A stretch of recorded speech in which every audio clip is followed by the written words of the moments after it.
let's move on for the part 2. So this is the problem for the part 2 for the MCO.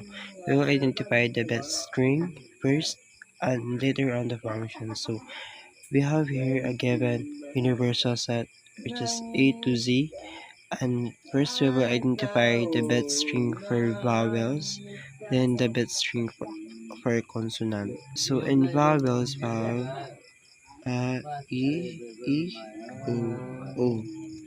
And for the consonant we have the B, C, D, F, G, H, J, K, L, M, N, P, Q, R, S, T, V, W, X, Y, and Z. So these are the letters that are